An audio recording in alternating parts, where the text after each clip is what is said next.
Hey guys, it's Wilderbess here, and in today's video I'm going to be doing a story time. And in this installment of my story times, I am going to be talking about the time that my Tinder date almost kidnapped me and murdered me.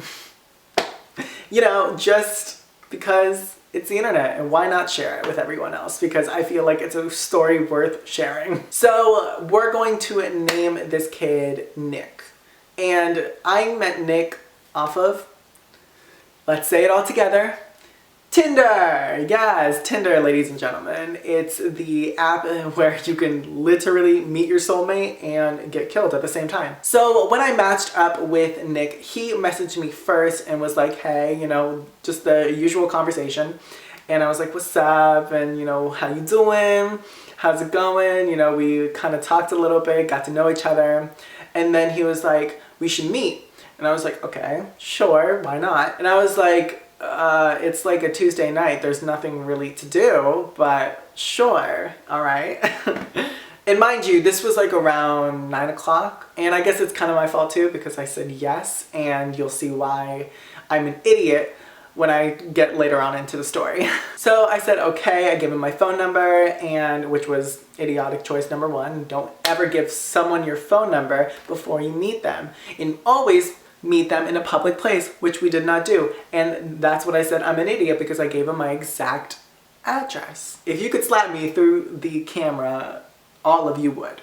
That's the first and most important number one thing you don't do, is give someone you haven't met your exact address. You stupid. So I was trying to tell myself everything's gonna be okay, we're gonna go on this date, it's gonna be cool, even though nothing's open, I don't know what we're gonna do, but you know, if I give him my exact address, then he could possibly come and rob me and rape me and kill me, but you know, I want love, so I guess I'm desperate. So I start to get ready, and then he texts me that he's near, and I'm just like, okay, cool. I'm pretty nervous, but I'm still, you know, excited because he was really cute. So he texted me that he's outside, and I go out to his car. So when I was walking outside, I saw that he had a okay kind of car. I mean, like, I'm not one to judge because I literally drive a 2002 Ford Focus. Like, that's exactly what I drive.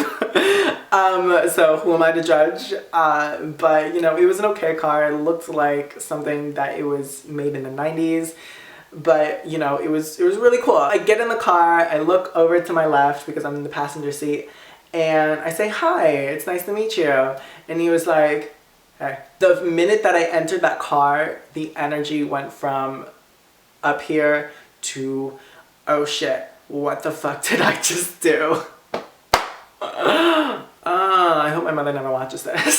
So we start to head on the road, and we're, you know, just driving around, seeing what we can do, see what's open, because at this point it's like 10, 11 o'clock at night. He was like, oh, let's go to the beach, and the beach at night is really cool. That's actually where my first ever date was, and it was so beautiful, and, you know, that was actually my first boyfriend that he took me to the beach at night, and it was the most romantic thing, and I loved that. But this is a completely different person, so, you know, he could kill me. Which brings me to red flag number 2. Never go to the beach at night with a complete stranger that you just met not even 5 minutes ago.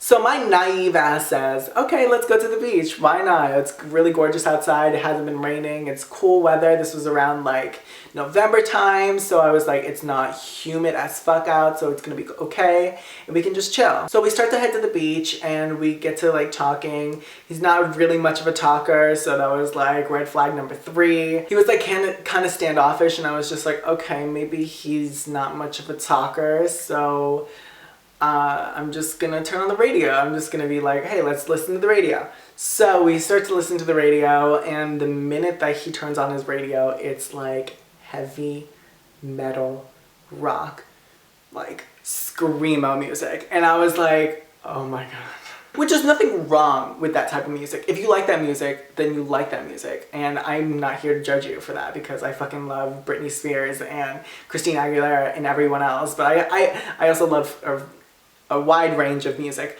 but screamo, hardcore, death metal rock isn't one. It's just not for me. So the minute that he played that, I was like, oh my god, what have I gotten myself into? Because you know that it doesn't click. I don't know. This is me literally trying to calm myself down, because I know I was an idiot in that moment, and knew that the minute that we get to the beach is probably going to be this really awkward, like, hey, he's probably gonna try to hook up with me and he's driving me. So that was like, well, if I don't hook up with him, he could leave me there and I just have my phone on me, which is going dead. And if it went dead, then I would have been shit out of luck because this beach is literally in the middle of nowhere. I don't know sometimes if I have a brain. So after about like 15 minutes of just dying in the car listening to death metal screamo music, we get to the beach. Then he was like, hey, I know this spot that's really cool. We can like chill and we can just talk. And I was like, okay. So we walked on the beach and we went to the spot and it was really cool. I mean, like, he kind of opened up a little bit more, which was nice. And I was like, okay, thank God he's like actually communicating with me. And then all of a sudden he was like, hey, let's go into this abandoned hotel. And I was like, I don't think that's a good idea, because who goes in an abandoned hotel at probably, now this is 1 o'clock in the morning? Not 1 o'clock in the morning, it was like 12 o'clock in the morning.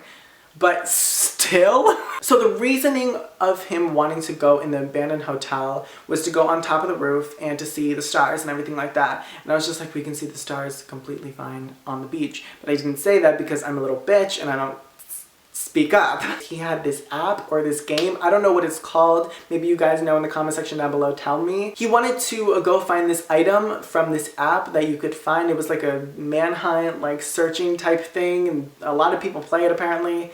And he was like, someone put an item in here that I have to find, so will you help me? And I was like, well, I don't have a choice because you are my ride home. But I really wanted to get to know this guy because this guy was really cute, and I was trying to look past all of this, and I was like, whatever, sure. And the minute that I said yes, my heart instantly was like, I regret this decision, I want to go home, I just want to go and eat some pizza and just go in my bed and go to sleep because I do not feel safe. We hop over a fence, which was fucking ridiculous, and I almost cut myself, and it was just ridiculous. I'm not much of a physical person, so me climbing that fence was literally the most funniest shit probably if someone was looking at me, but I was struggling so hard, and I made it over the fence. And we went through this back door, which was wide open, and I was like, oh my god, this is where I fucking die. I couldn't believe it. There's so many things that I wanted to accomplish, but my dumbass had to agree to go on this date. So at this point, I'm like, okay, this guy's literally gonna kill me. Like, who goes in an abandoned hotel for a first date? He's probably gonna, God knows what, to me, and, you know, oh god. So the first thing I see when I enter is a sign saying, do not enter. And you know, usually when you see signs like that, you want to be like, maybe I shouldn't enter. I don't know, maybe respect the fucking graffitied do not enter on the wall. God, I hope I don't get arrested for actually saying this. I won't say the hotel either, but it was, you know. So we are now on the base floor and we are going through the lobby of the hotel, and it's pitch black, so all we have are our phone lights. I could tell instantly that this hotel wasn't, you know, finished. So it was not like a hotel that was lived in and then it was just abandoned. Like, they didn't finish, like, building it. So it was just dangerous. Plainly dangerous. He was like, maybe let's check the basement, because there was a, there were stairs, but there was no railing. And when he said basement, I was like, you ever seen those vines where it's just like, this is the point where you know you fucked up? That was the point where I knew I fucked up. Fucking bringing me to the basement on a first date. Bitch, the fuck you think you...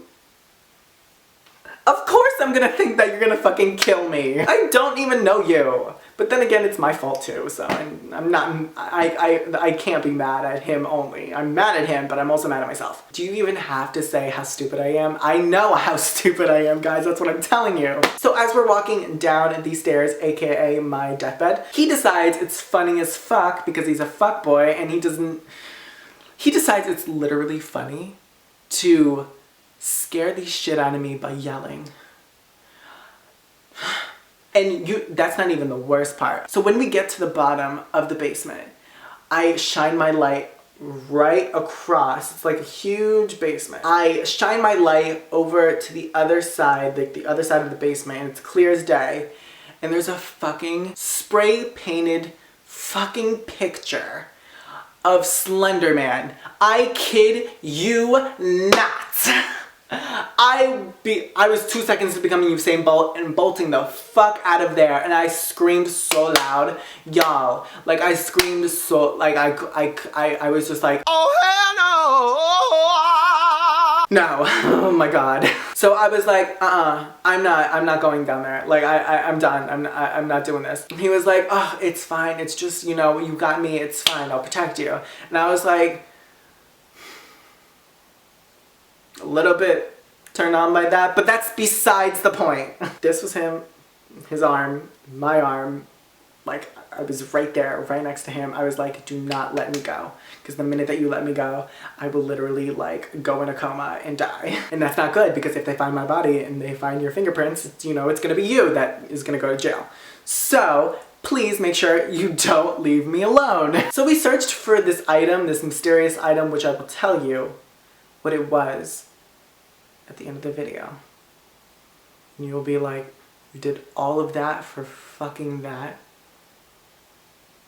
But he was my ride, so I couldn't slap him across the fucking face. So we go back to the hotel lobby, and we're going to see where's the stairs to go up to the first floor, to the second floor, to the third floor, and etc.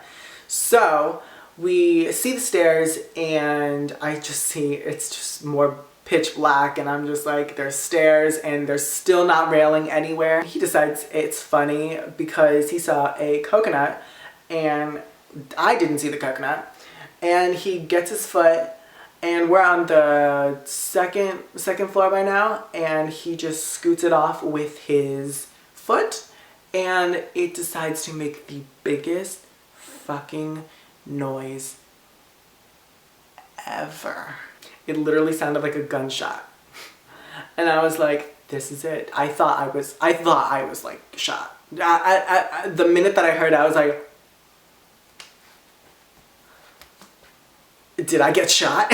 He was literally laughing at me because I screamed and was like having a heart attack right in front of him. So we get to so after going through the first floor, not finding it, after going to the second floor, not finding it, we go to the third floor, and we start to search the rooms and everything like that. Meanwhile, this is fucking graffitied out, like everyone has been here. So so we don't even know who's in this fucking hotel. It's literally, anyone can be in there. Killers can be in there, rapists can be in there, you know, anyone can be in these rooms that we're just randomly going in. So like I said, we go on the third floor and we go into this room and he finds the object.